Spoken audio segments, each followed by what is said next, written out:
Hello बच्चों, मेरे YouTube channel में आप लोग का स्वागत है। तो आज हम क्लास 10th का चैप्टर नंबर 9 जो कि त्रिकोणमिति के कुछ अनुप्रयोग चैप्टर है और प्रश्नावली 9.1 का क्वेश्चन नंबर आज बात करेंगे 8 पर। जो कि ये क्वेश्चन बार-बार क्यों रिपीट होते आ रहा है, Bihar board, UP board, Haryana board. इस बार तो बिहार बोर्ड में ये क्वेश्चन को डाल दिया गया है। तो चलिए आज इस क्वेश्चन पर अच्छे तरीका से हम प्रॉपर वे में आप लोग को सोल्व करके बताते हैं। और क्वेश्चन को बच्चों आप लोग अच्छे से रीड कीजिएगा ताकि आपको क्वेश्चन 100% समझ में आ जाए। क्योंकि बच्चों क्वेश्चन पे ही ये पूरा का पूरा आपको आधा मैथ बन जाएगा। जब आप क्वेश्चन समझ लीजिएगा ना तो समझिए कि आपको क्लियर बन जाएगा। तो चलिए हम क्वेश्चन को पढ़ना चालू करते हैं। क्वेश्चन क्या कह रहा है बच्चों कि एक पेंडेस्टल के शिखर पर एक 1.6 मीटर ऊंची मूर्ति लगी है। एक पेंडेस्टल है बच्चों, उसको मैं आपको फिगर में बताऊंगा। उस पे एक मूर्ति लगा हुआ है जिसकी ऊंचाई जो है हमें दे रखा है 1.6 मीटर। आगे पढ़ते हैं। भूमि के एक बिंदु से मूर्ति के शिखर का उन्नयन कोण 60 डिग्री है और उसी बिंदु से पेंडेस्टल के शिखर का उन्नयन कोण 45 डिग्री है। तो पेंडेस्टल की ऊंचाई हमें ज्ञात करना है। तो चलिए समझते हैं अच्छे तरीका से। तो किताब को कर लेते हैं साइड। तो बच्चों ये हमारा पेंडेस्टल हुआ। ये हमने क्या पढ़ा, एक पेंडेस्टल पढ़ा। ओके। और ये पेंडेस्टल पर बच्चों एक मूर्ति लगाया गया है यहाँ से, यानी पेंडेस्टल हुआ ना, इस पे एक मूर्ति लगाया गया है, इस पे एक मूर्ति लगाया गया है, इस पे एक मूर्ति लगाया गया है। ये हमारा क्या हो जाएगा बच्चों, ये हमारा पेंडेस्टल पर एक मूर्ति लगाया गया है। ओके। ये हमने मूर्ति लिख लिया। यहाँ से यहाँ ये हमारा मूर्ति हुआ। ओके बच्चों। अब ये पेंडेस्टल पर एक मूर्ति लगाया गया है। तो ये हमारा मूर्ति का शिखर हुआ। ये हमारा मूर्ति का क्या हो गया, शिखर हुआ। ओके बच्चों, ये हमारा मूर्ति का शिखर हुआ। ओके। अब मूर्ति की जो ऊंचाई दे रखा है वो दे रखा है बच्चों, मूर्ति की ऊंचाई दे रखा है 1.6 मीटर हमें दे रखा है। मूर्ति की हमें ऊंचाई 6.1 मीटर दे रखा है। ओके। अब देखिए, तो पेंडेस्टल की हमें ऊंचाई ज्ञात करना है। तो देखो बच्चों, हमें पेंडेस्टल की ऊंचाई ज्ञात करना है। तो पेंडेस्टल की तो ऊंचाई पता नहीं है, तो हम पेंडेस्टल की ऊंचाई क्या मान लेंगे, एच मीटर मान लेंगे। पेंडेस्टल की ऊंचाई हमने क्या मान लेंगे, एच मीटर हमने मान लिया। ओके बच्चों, देखिए प्रॉपर वे से आपको समझा रहे हैं। आइए देखिए बच्चों, ये हमारा भूमि हुआ, ये हमारा भूमि हुआ। और इस भूमि के बिंदु से, इस बिंदु से, यानी ये हमारा बिंदु हुआ। तो भूमि के इस बिंदु से यानी मूर्ति के शिखर का उन्नयन कोण, यानी मूर्ति के शिखर का पूछ रहा है पहले, मूर्ति का शिखर का उन्नयन कोण ये जो है, इस भूमि से मूर्ति के शिखर, ये हमारा मूर्ति के शिखर हुआ, हुआ ना। तो इसका पूरा का उन्नयन कोण जो बना रहा है वो कितना डिग्री का बना रहा है, 60 डिग्री का बना रहा है। तो ये तो भूमि से मूर्ति के शिखर का उन्नयन कोण 60 डिग्री बनाया। अब ये भी पूछ रहा है कि भूमि से पेंडेस्टल के शिखर का उन्नयन कोण जो बना रहा है, यानी ये भूमि से ये तो हमारा पेंडेस्टल हुआ, ये इसको बोलते हैं पाद बिंदु बोलते हैं बच्चों। ये पेंडेस्टल का क्या हुआ, पाद बिंदु हुआ, हुआ ना। तो देखिए अब पूछ रहा है, ये तो मूर्ति के शिखर का उन्नयन कोण 60 डिग्री है। अब कह रहा है कि भूमि से पेंडेस्टल के शिखर का उन्नयन कोण, तो यानी यहाँ से ये भूमि हुआ ना, तो यहाँ से पेंडेस्टल के शिखर तो ये हमारा ये हुआ, ये हुआ ना। तो इसका जो यूनियन कोण जो बना रहा है वो कितना डिग्री का बना रहा है, तो ये 45 डिग्री का बना रहा है। कितना डिग्री का बना रहा है, 45 डिग्री का बना रहा है। तो देखो बच्चों, आधा तो क्वेश्चन यहीं पे सोल्व हो गया, एकदम डिटेल में समझ गए। ये हमारा पेंडेस्टल हुआ। पेंडेस्टल पर एक मूर्ति लगाया गया है जिसकी मूर्ति की ऊंचाई हमें 1.6 मीटर दे रखा है। और पेंडेस्टल की ऊंचाई हमें पता नहीं है, तो हमें पेंडेस्टल की ऊंचाई मान लिया एच मीटर। और भूमि से मूर्ति के शिखर का उन्नयन कोण 60 डिग्री बना लिया। फिर भूमि से पेंडेस्टल के शिखर का उन्नयन कोण हमने बना लिया 45 डिग्री, जो कि आपको 60 डिग्री 45 डिग्री किताब में खुद दे रखा है। ओके। तो इस प्रकार हमने बना लिया। तो बच्चों अब क्या करेंगे, अब ये त्रिभुज जो हुआ, तो ये त्रिभुज को हम नाम लिख लेंगे ना, यहाँ पर ए, यहाँ बी, इस त्रिभुज को हम नाम दे दिए, ये सी और ये हमने डी दे दिया। तो देखो बच्चों, आपको इसमें दो त्रिभुज नजर आ रहा है। एक नजर आ रहा है बच्चों ये छोटा वाला त्रिभुज, और एक ये बड़ा वाला त्रिभुज नजर आ रहा है। तो इस पे दो त्रिभुज पे हम आज बात करेंगे। तो चलिए हम ये दोनों त्रिभुज पर बात करते हैं। तो देखो बच्चों, हमने पेंडेस्टल की ऊंचाई कितना माना है, तो पहले हमने पेंडेस्टल की ऊंचाई माना है एच मीटर। तो यहाँ पर वो चीज पहले हम लिख लेते हैं। तो देखिए बच्चों, माना, माना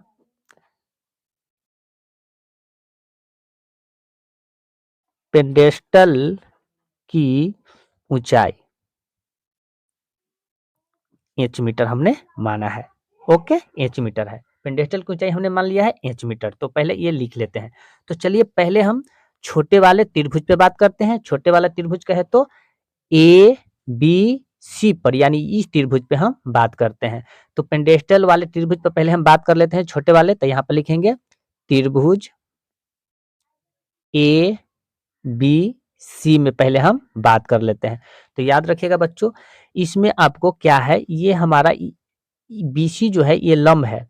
तो लंब ये हमारा कितना डिग्री का कोण बन रहा है बच्चों, तो आप लोग को पता होगा कि जो खड़ा खंभा रहता है उसका कोण जो रहता है 90 अंश का होता है। तो ये तो हमारा 90 अंश का ये कोण हो गया। ये हमारा कितना अंश का कोण हुआ, 90 अंश का कोण हुआ।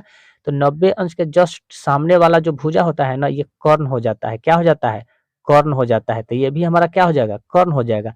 तो देखिए ये हमारा लंब है, ये हमारा कर्ण है, तो ये क्या हो जाएगा, आधार हो जाएगा, नीचे वाला आधार हो जाएगा। तो ओके, तो अब तो देखिए बच्चों ये हमारा लंब क्या है, इंच मीटर हमने माना है, तो लंब तो इंच मीटर लिखेंगे। ओके, हमें तो नीचे क्या है, आधार है, यानी आधार हमें कुछ भी नहीं, तो यहाँ पर ए बी मान लेंगे। तो देखिए हमें लंब जो है कितना है, यानी बी और सी क्या है, तो यहाँ पर लिखेंगे बी सी बटा क्या लिखेंगे, ए बी। ए बी लिख लिए।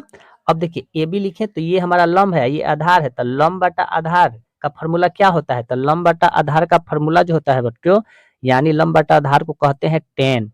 क्या कहते हैं, टेन थीटा बोलते हैं, टेन थीटा। और थीटा के मान तो ऑलरेडी छोटे वाले त्रिभुज में हमें दे रखा है 45 डिग्री, तो यहाँ पे हम क्या लिख लेंगे, 45 डिग्री लिख लिए। ओके बच्चों, अब क्या करेंगे कि देखिए लंब बटा आधार, तो हमने लंब तो माना है क्या, यानी बीसी हमने माना है इंच मीटर, तो बीसी की जगह पर क्या लिख लेंगे, इंच मीटर हमने यहाँ पर लिख लिया। अब बटा ए बी है, तो ए बी को हम ए बी में ही रहने देते हैं, तो ए बी में ही रहने देते हैं।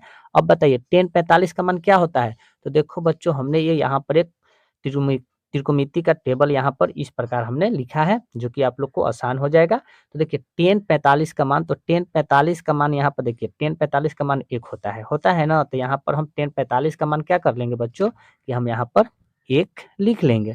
अब नीचे कुछ भी नहीं है, तो नीचे भी 1 लिख के तिरछा तिरछी गुना करेंगे। देखिए बच्चों ए बी में 1 से गुना करेंगे तो क्या होगा, ए बी होगा, बराबर है, बराबर दिए, इंच में 1 से करेंगे तो क्या होगा, इंच होगा। फिलहाल हमें ए बी का मान इंच आ गया है, फिलहाल हमें ए बी का मान क्या आ गया है, इंच, तो इसे हम 1 मान ले लिए। ओके, पुनः पुनः उसी प्रकार अब क्या करेंगे, बड़े वाले त्रिभुज पे बात करेंगे, यानी इस त्रिभुज पे हम बात करेंगे। छोटे वाले पे बात हो गया, अब बड़े वाले त्रिभुज पे हम बात करेंगे। तो यानी त्रिभुज ए बी डी पर, ए बी डी पर बात करेंगे, ए बी डी पर। तो देखिए ए बी डी, तो ये हमारा ए बी क्या हो जाएगा, यानी बी डी जो हमारा ये पूरा क्या हो जाएगा, लंब हो जाएगा। बी डी जो हो जाएगा क्या हो जाएगा, लंब हो जाएगा। यानी बी डी या पूरा का पूरा हमें लंब, यानी एच प्लस 1.6 ये हमें लंब हो जाएगा। तो इस पे बात करेंगे तो क्या होगा, तो लंब, तो यानी लिखेंगे क्या, बी डी बटा क्या लिखेंगे बच्चों, यानी ए बी लिखेंगे। तो यहाँ पर ए बी लिख लिए। तो देखिए ये भी हमारा लंब है, ये आधार है, तो लंब बटा आधार बराबर क्या होता है, यानी टेन थीटा होता है। अब बड़े वाले त्रिभुज पर बात कर रहे हैं, तो थीटा का मान तो हमें बड़े वाला त्रिभुज में कितना दे रखा है, 60 डिग्री दे रखा है। तो यहाँ पे हम क्या लिख लेंगे, 60 डिग्री। कोई दिक्कत, कोई परेशानी नहीं है। देखिए बी डी जो है, तो बी डी तो हमें पता है क्या आया है, देखिए यहाँ पे दे रखा है बी डी, यानी बी और डी तो दे रखा है एच प्लस 1.6 लिखेंगे। तो बी डी की जगह पर हम लिख लेंगे क्या, एच प्लस 1.6 बटा ए बी का मान हमें क्या आया था, तो ए बी का मान एच आया था। तो ए बी के मान हम लिख लेंगे यहाँ पे एच इक्वल टू लिखेंगे क्या, टेन 60 का मान क्या होता है, तो देखो बच्चों टेन 60 का मान जो होता है यहाँ पर, देखिए टेन 60 का मान जो होता है √3 होता है। तो यहाँ पर क्या लिख लेंगे, रूट हम 3 लिख लिए, नीचे कुछ भी नहीं है तो 1 लिख लेंगे बच्चों। ओके, अब क्या करेंगे, उसको भी तिरछा तिरछी गुना करेंगे। तो देखिए एच में एच प्लस 1.6 में 1 से गुना करेंगे तो वही होगा। तो एच प्लस 1.6 बराबर एच में √3 से गुना करें तो क्या होगा, √3 एच हो जाएगा। ओके, तो अब क्या करें, तो बच्चों इसको हम इस प्रकार लिखेंगे। देखिए 1.6 बराबर √3 एच, ये एच जो है प्लस में है, उसको पक्षांतर करेंगे तो माइनस में हो जाता है, तो माइनस एच हो जाएगा। ओके बच्चों, तो देखिए 1.6 6 बराबर आपको देखिए इंच यहाँ तो इंच को हम कॉमन ले लेते हैं तो बच जाएगा क्या बच्चों √3 माइनस कॉमन चला गया तो 1 बच जाएगा। ओके बच्चों इस प्रकार हम लिखेंगे तो इंच बराबर ऐसे लिखेंगे इंच बराबर क्या हो जाएगा 1.6 बटा क्या हो जाएगा √3 माइनस 1 हो जाएगा। इस प्रकार हम लिख लिए। तो देखो बच्चों अब बाटा के रूप में √3 नहीं होता है तो इसको क्या कर देंगे परिमीकरण करेंगे। क्या करेंगे हम परिमीकरण कर लेते हैं। तो देखिए इसको हम अब परिमीकरण करते हैं। परिमीकरण करने पर तो परिमीकरण बच्चों कैसे किया जाता है देखिए ये आपको याद रखना है कि ये √3 माइनस 1 है तो इसको 2 बार लिखा जाता है। ये भी याद रखिएगा कि ये माइनस में रहता है उसको प्लस में कर दिया जाता है। तो यहाँ पर हम क्या इसे लिख लेंगे इंच बराबर 1.6 है तो 1.6 तो लिखेंगे। अब क्या करेंगे कि ऊपर नीचे 2 बार हम क्या कर लेते हैं परिमीकरण करते हैं तो माइनस में रहता है वो प्लस में हो जाता है तो इस प्रकार ऐसे कर लेंगे √3 अब माइनस है ना तो केवल प्लस कर देंगे 1 लिख देंगे। ओके बच्चों अब क्या करेंगे ये तो ज्यों का त्यों इसको हम लिख लेंगे एक बार √3 माइनस 1 ऐसे लिख लेंगे। एक यही चीज को 2 बार किया है ऊपर नीचे कर दिया जाता है प्लस में बस इतना ही आप पर ध्यान देना है बस ये हमने परिमीकरण कर लिया। तो देखो बच्चों आपको इंच बराबर क्या हो जाएगा 1.6 इसको अभी ज्यों का त्यों हम छोड़ देते हैं √3 प्लस 1। अब देखिए यहाँ पर आपको नजर आ रहा है क्या ए माइनस बी या ए प्लस बी ये 2 चीज आपको फॉर्मूला नजर आ रहा है। देखिए ए प्लस ए माइनस बी ए प्लस बी का फॉर्मूला क्या होता है तो ए प्लस बी ए माइनस बी का फॉर्मूला क्या होता है ए स्क्वायर माइनस बी स्क्वायर इस फॉर्म पे हम तोड़ देंगे। तो देखिए यहाँ पर हम इसको मान लेंगे ए ओके इसको मान लेंगे बी तो यहाँ पर हो जाएगा क्या √3 का स्क्वायर ये माइनस है तो माइनस इसको मान लेंगे बी यानी 1 का स्क्वायर इस प्रकार हमने मान लिया। ओके तो इंच बराबर क्या हो जाएगा 1.6 क्या है √3 प्लस 1 बटा देखिए √3 का स्क्वायर क्या होता है तो √3 का स्क्वायर केवल 3 होता है बच्चों याद रखिएगा। जब भी √3 जो स्क्वायर रहे उसको जब रूट हट जाता है तो केवल क्या हो जाता है 3 हो जाता है माइनस है माइनस और 1 का स्क्वायर क्या होता है 1 ही होता है।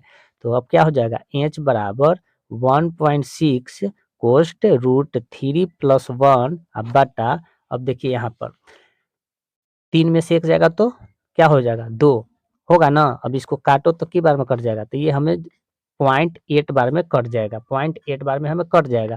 तो यहाँ इंच बराबर क्या हो जाएगा 0.8 कोष्ट √3 प्लस 1 मीटर और यही हमारा क्या आ गया इंच की हमें ऊंचाई पता चल के आ गया या पेंडेस्टल की हमें ऊंचाई पता चल के कितना आया 0.8 कोष्ट √3 प्लस 1 मीटर यही हमें पेंडेस्टल की ऊंचाई पता चल गया। तो बच्चों इसी प्रकार हम इस वीडियो में आप लोग को प्रॉपर वे में समझा दिया यानी पेंडेस्टल की ऊंचाई क्या हो जाएगा यानी 0.8 कोष्ट √3 प्लस 1 मीटर हो जाएगा।